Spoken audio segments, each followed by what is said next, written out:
I had always been fascinated by amusement parks, the bright lights, the laughter, the screams of excitement. So when I heard about a new carnival opening up on the outskirts of town, I knew I had to go. The carnival was called the Creepy Carnival, and it promised to be the most terrifying amusement park ever built. I was intrigued. I had never been to a horror-themed carnival before, and I couldn't wait to see what it had in store.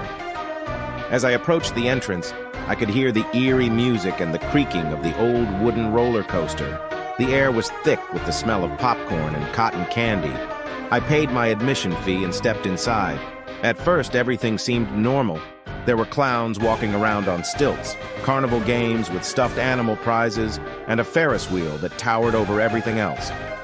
But as I walked deeper into the park, I began to notice that something was off. The clowns weren't smiling. Their faces were twisted into grotesque expressions of pain and terror. The carnival games were rigged so that no one could win, and the Ferris wheel, well, let's just say that it wasn't taking its passengers on a gentle ride. I decided to try out one of the rides. It was called the Tunnel of Terror, and it looked like a typical haunted house ride. But as soon as I stepped inside, I knew that this was no ordinary ride. The car jerked forward and I was plunged into darkness. The only light came from flickering candles that lined the walls. As we moved deeper into the tunnel, I could hear strange noises all around me. Whispers, moans, screams. Suddenly, the car came to a stop and a figure stepped out of the shadows. It was a clown, but not like any clown I had ever seen before. Its face was twisted into an expression of pure evil, and its eyes glowed red in the darkness. I tried to scream, but no sound came out. The clown reached out and touched my face with its cold, clammy hand, and then everything went black. When I woke up, I was lying on the ground outside of the ride. My head was pounding and my heart was racing. I looked around and saw that the carnival had changed. The bright lights were gone, replaced by flickering lanterns that cast an eerie glow over everything. The laughter had turned into screams of terror. I tried to run, but my legs wouldn't move. It was like I was stuck in a nightmare that I couldn't wake up from. And then I saw it. The most terrifying thing of all. It was a giant clown head with razor-sharp teeth and glowing red eyes. It towered over everything else in the park, and it seemed to be staring right at me. I don't know how long I stood there, frozen in fear, but eventually my legs started moving again, and I ran as fast as I could towards the exit. As I burst through the gates and into the safety of the outside world, I looked back at the Creepy Carnival one last time. And what I saw will haunt me for the rest of my life. The clown head was still there, grinning its evil grin, but now it was surrounded by all of the other clowns from the park, and they were all staring at me with their glowing red eyes. I don't know what happened at the Creepy Carnival that night. All I know is that it was the most terrifying amusement park ever built, and that I will never go back there again.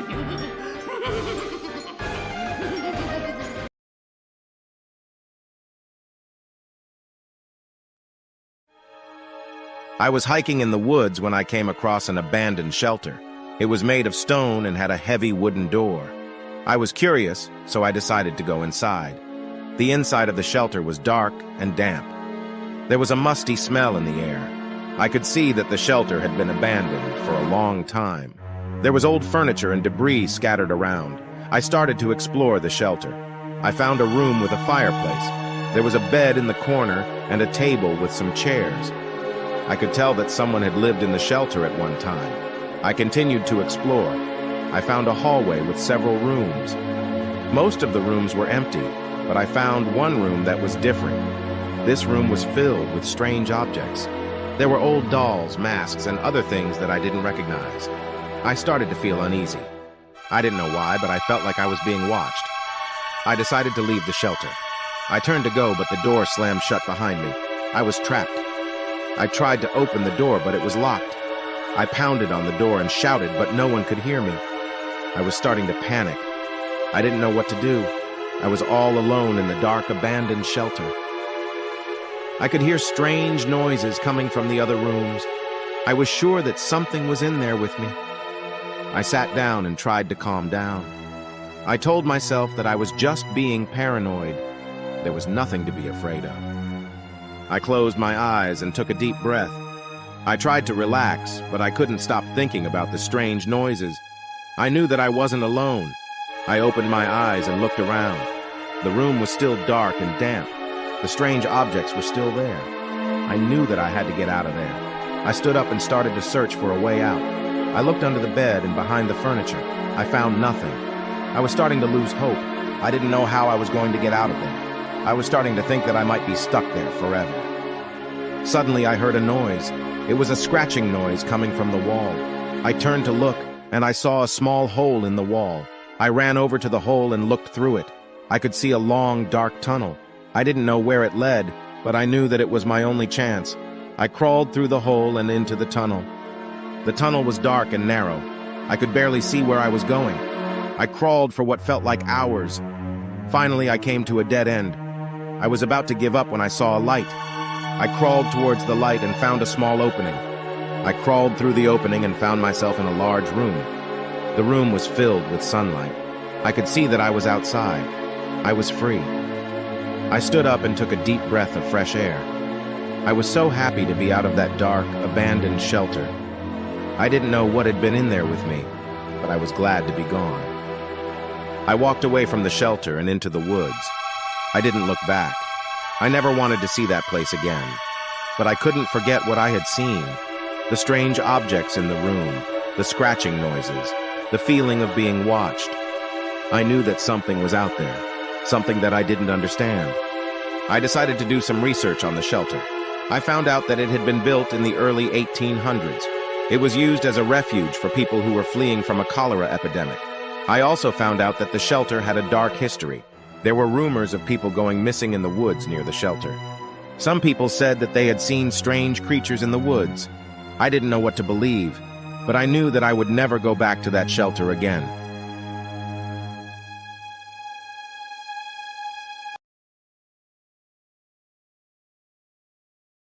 I always loved hiking in the woods, but I never expected to find myself in such a nightmare.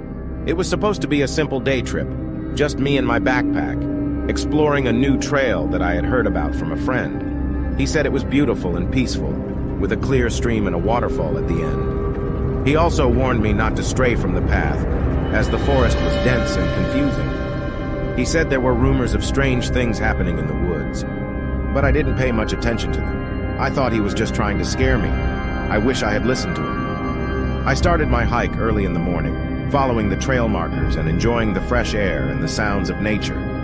The forest was indeed stunning, with tall trees and colorful flowers, and I felt a sense of wonder and adventure.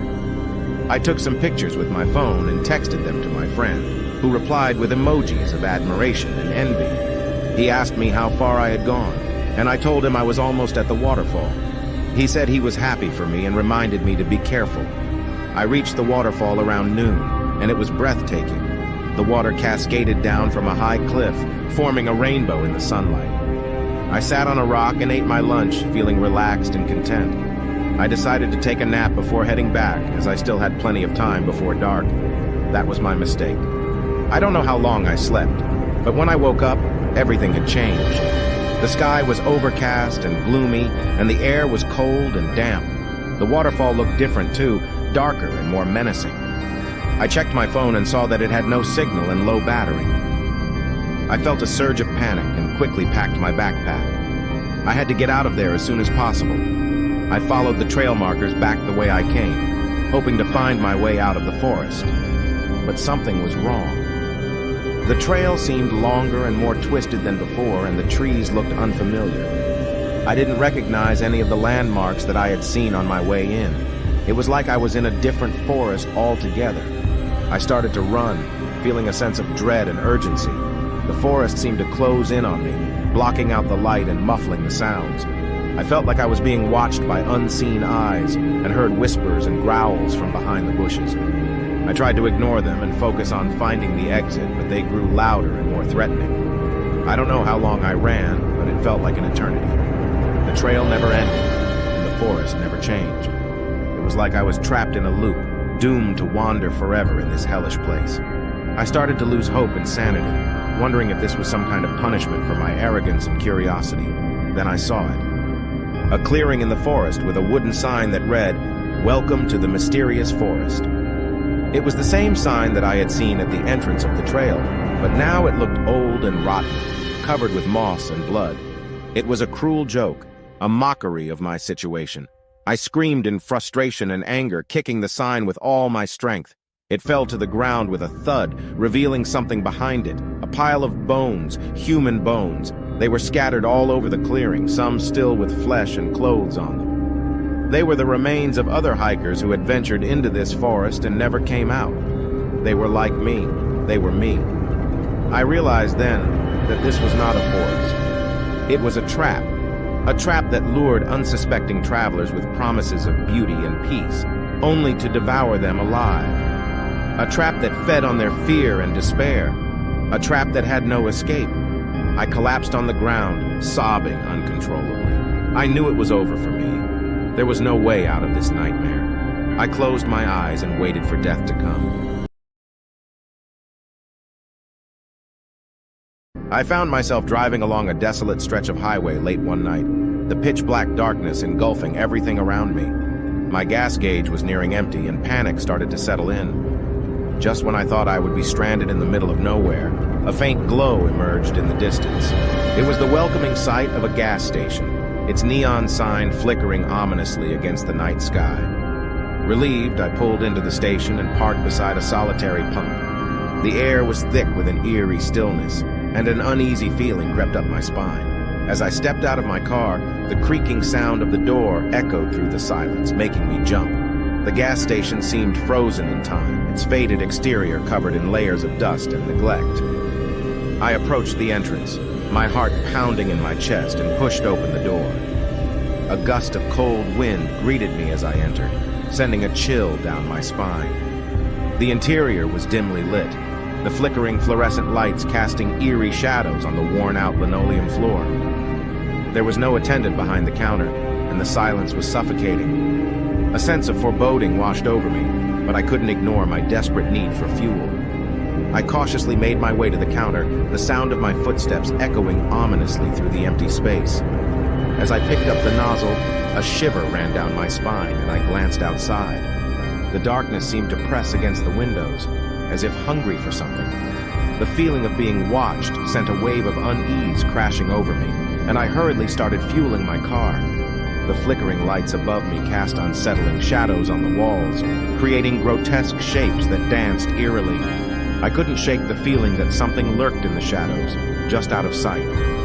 I tried to convince myself that it was just my imagination, but a nagging fear gnawed at my insides. Finishing the fueling, I headed back towards the entrance, eager to escape the oppressive atmosphere. But as I reached for the door handle, it refused to budge. Panic surged within me as I realized I was trapped.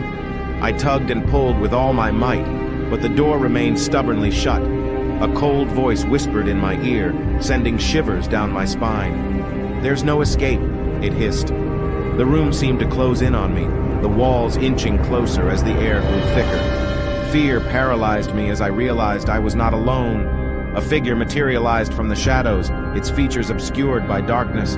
It emanated an otherworldly presence, its eyes glinting with a malevolent hunger.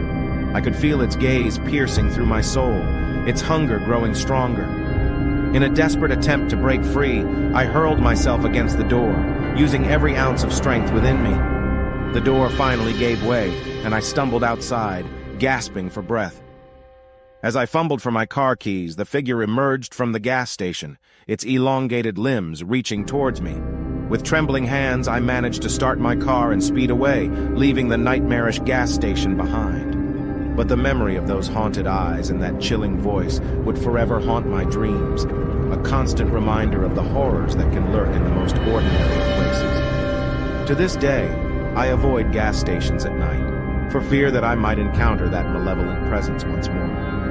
The memory of that gas station serves as a grim reminder that some things are better left untouched, hidden in the darkness where they belong.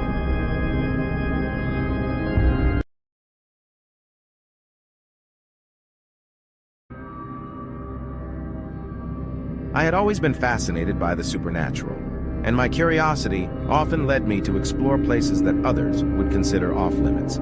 It was no surprise, then, that I found myself standing outside the old cemetery one gloomy evening, my heart pounding with anticipation.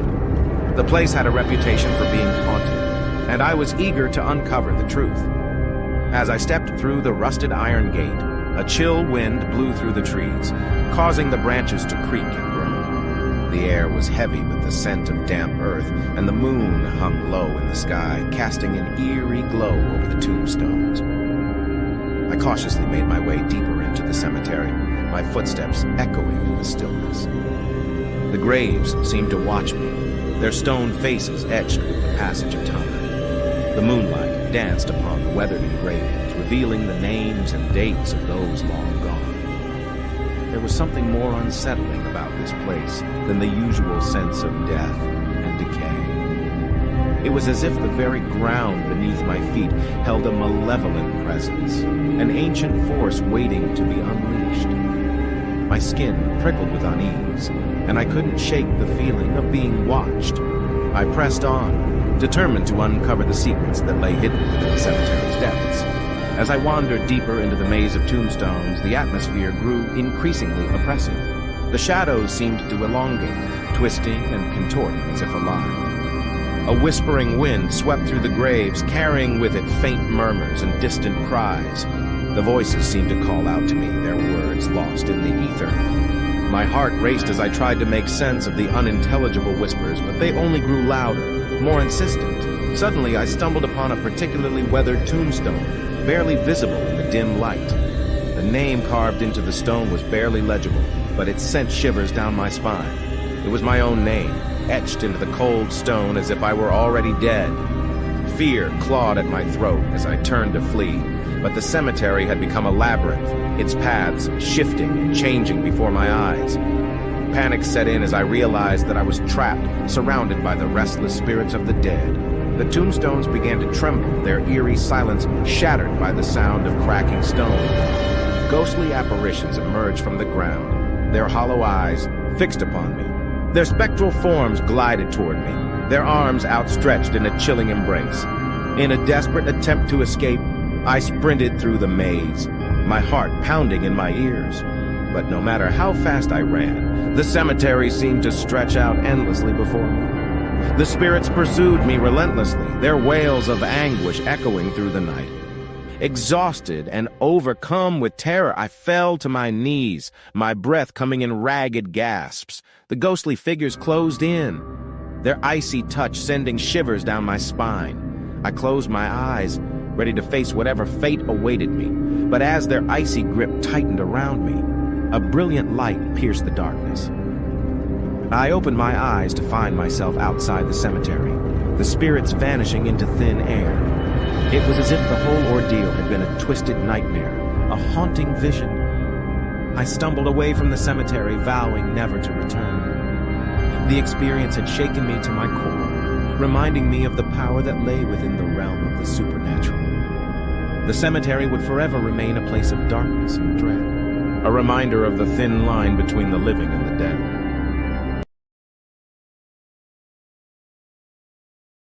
It was a summer night like any other. The air was thick with humidity and the moon hung high in the sky, casting an eerie glow over the neighborhood. A curious 20-year-old boy found myself unable to resist the allure of the ice cream truck that had become a regular visitor to our streets after sunset. There was something unsettling about the night ice cream man. His truck was vintage and adorned with colorful decals and a vibrant mural of frozen treats. The jingle that played from the truck speakers was a haunting melody that sent shivers down my spine every time I heard it. But the ice cream was too tempting to resist. One fateful night, unable to suppress my curiosity any longer, I made up my mind to uncover the mysteries that shrouded the ice cream man. Clutching a handful of coins, I ventured out into the darkened streets. The familiar jingle echoed through the stillness, guiding me toward the source of my trepidation. As I approached the ice cream truck, an eerie silence engulfed the surroundings. The chirping of crickets ceased, and the wind rustled through the trees with an otherworldly whisper. I hesitated, my hand frozen midway between my pocket and the ice cream man's window. With an unnaturally wide smile, the ice cream man beckoned me closer. His eyes were hidden behind thick sunglasses, making it impossible to gauge his intentions. Reluctantly, I stepped forward, my heart pounding in my chest. "What can I get for you, young man?" His voice slithered out, dripping with an unsettling charm. Just a vanilla cone, please. I managed to stammer, my voice betraying my fear. The ice cream man nodded and turned to scoop a scoop of ice cream. But as he did, I caught a glimpse of something horrifying. Underneath the counter, hidden from view, lay a collection of strange objects: a doll's arm, a tarnished pocket watch, and even a small vial of what appeared to be blood. I fought the urge to run as the ice cream man handed me the cone. The ice cream itself seemed to have an unnatural chill, sending a shiver down my spine as it touched my tongue. The taste was bitter, unlike anything I had ever experienced before. As I turned to leave, the ice cream man's voice pierced the night air once more. "Enjoy your treat, young man. Just remember, everything has its price." The words hung in the air, a foreboding warning. I quickened my pace, eager to escape the clutches of the night ice cream man. But the moment I stepped away, the world around me seemed to shift. The once familiar streets twisted and contorted, morphing into a nightmarish landscape. Shadows danced on the walls, whispering secrets that I couldn't decipher. The jingle of the ice cream truck grew louder, drowning out my thoughts. Everywhere I turned, I saw faces, twisted and distorted. They laughed and taunted me, their hollow eyes filled with malice. Panic gripped my heart as I realized the ice cream had trapped me in a sinister nightmare. With each step, the world grew darker, closing in on me like a vice.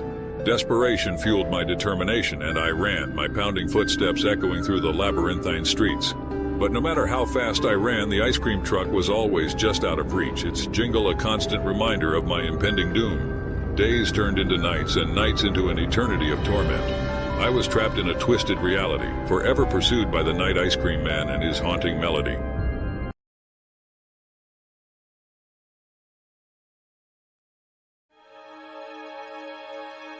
I never thought I would end up on the last train to nowhere. But that's what happened when I missed my connection at the station and had no other choice but to board the only train that was still running. It was a dark and stormy night, cliché as it sounds, and the station was almost deserted. The only people I saw were a few homeless people huddled in a corner, a bored-looking ticket seller, and a man in a trench coat and hat who seemed to be waiting for something. I approached the ticket seller and asked him if there was any way I could get to my destination, which was a small town about 2 hours away. He shook his head and said that all the trains were canceled due to the weather, except for one. "The last train to nowhere," he said with a grimace. "It leaves in 5 minutes, but I wouldn't recommend it. It's an old and unreliable train that goes through some dangerous places. No one knows where it ends up. Some say it never stops. Some say it disappears into thin air. Some say it's haunted by the souls of the dead." I shivered at his words, but I was desperate. I had to get to my destination by morning, or else I would lose my job and my apartment. I had no money for a hotel or a taxi. I had no friends or family to call for help. I had nothing but a backpack with some clothes and a laptop. I decided to take my chances with the last train to nowhere. I bought a ticket from the seller, who gave me a pitying look, and ran towards the platform where the train was waiting. The train looked old and rusty, like it belonged in a museum. It had only one car. There were no windows, only metal bars. There were no seats, only wooden benches. There were no passengers, only me. I got on the train and sat on one of the benches. The door slammed shut behind me and locked with a loud click. I heard the engine start and felt the train move. I looked around and saw that there was no conductor or driver. There was no sign of anyone else on board. There was no map or timetable. There was no way to communicate with anyone outside. I felt a surge of panic and tried to open the door, but it was locked. I banged on it and shouted for help, but no one answered. I realized that I was trapped on the last train to nowhere. I sat back down and tried to calm myself. Maybe it wasn't as bad as it seemed. Maybe the train would stop at some point and let me off. Maybe I would find someone who could help me along the way. I took out my laptop and tried to connect to the internet, but there was no signal. I tried to call someone on my phone, but there was no service. I tried to listen to some music on my headphones, but there was no sound. I felt a cold sweat on my forehead and a knot in my stomach. I wondered how long the train would run and where it would go. I looked at my watch and saw that it was midnight. The storm outside was getting worse. The thunder roared and the lightning flashed. The rain pounded on the roof of the car. The train sped up and swayed from side to side. It made loud noises that sounded like metal scraping on metal. It jerked and jolted as if it was going over bumps and holes. I held onto the bench and prayed that the train wouldn't derail or crash. I looked at my watch again and saw that it was 1 a.m. The storm still raged on. The train still ran. I started to feel dizzy and nauseous from the motion of the train. I felt a headache coming on from the lack of sleep and food. I looked at my watch again and saw that it was 2 a.m. The storm showed no signs of stopping. The train showed no signs of slowing down. I started to hallucinate from the stress and fatigue. I saw shadows moving in the corners of the car. I heard voices whispering in my ears. They said things like, "You're doomed. You'll never get off this train. You'll die here. You're not alone." I covered my ears and closed my eyes, but they didn't go away. I looked at my watch again and saw that it was 3 a.m. The storm reached its peak. The train reached its limit. I heard a loud bang and felt a sharp pain in my chest. The last thing I saw before I blacked out was the man in the trench coat and hat standing over me with a knife in his hand. He smiled and said, "Welcome to nowhere."